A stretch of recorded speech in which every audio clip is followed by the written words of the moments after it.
Play a quick bite from Rick Santorum that kind of goes back to something that was said in the 2008 election about clinging to guns and religion. Let's listen to what Rick Santorum said. Barack Obama 4 years ago referred to this area of Pennsylvania, right here, as a place that holds on, clings to their guns and their Bibles. You're damn right we do.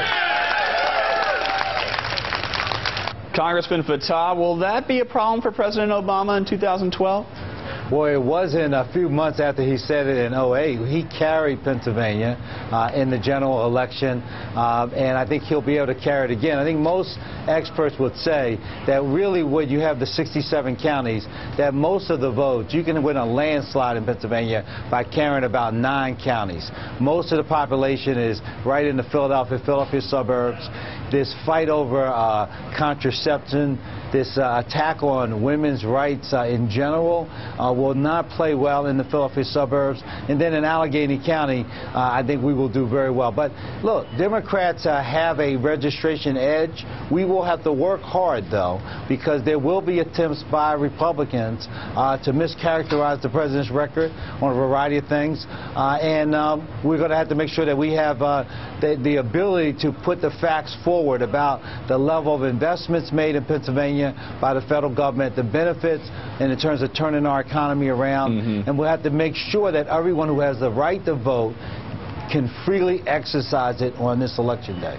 Today on the front page of the New York Times, there's something I found quite interesting. It said, you have this budget author, a Romney ally, turns into campaign focus, this close alliance with Paul Ryan. Shira, you cover Capitol Hill. Is Paul Ryan, Mitt Romney, we hear from Democrats, they're saying this is the Romney-Ryan budget that the Republicans are running on. Is that a good alliance? You know, I think I've heard people describe the Romney-Paul Ryan relationship as kind of a budget bromance in many ways. You know, I think it's interesting. I don't think Paul Ryan's name is the albatross it was 2 years ago with that budget. I think Democrats are having a harder time running ads with Paul Ryan's name in it. I think Americans are starting to understand a little bit more what serious financial trouble the country is in. But I think it's still a viable talking point for Democrats when they talk about the country. Charles Bowles is about to blow up right here. I just think Paul Ryan's political poison. I think that, I think in his district, he's safe.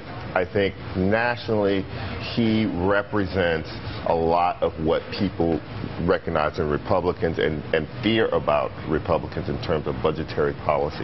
And I think that any linkage between Romney and Ryan is very dangerous for the middle, for the people who don't pay attention to every budget line, who just see kind of cut, harm, and particularly attacks on things that generally help women, the poor, people like that. I think it's real quick, Congressman.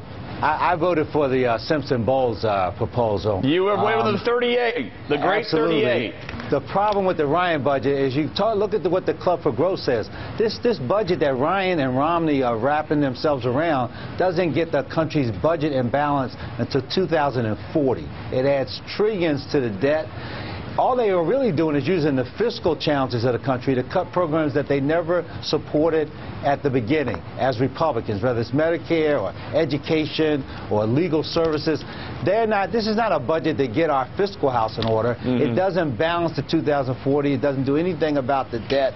We need a real solution to this problem. I know it's one of the DCCC's very excited to run on. Congressman Chaka Fattah, we appreciate you coming on. Charles Blow, the New York Times, and Shira Toeplitz, Roll Call. We appreciate it. And we will be right back. Is another sign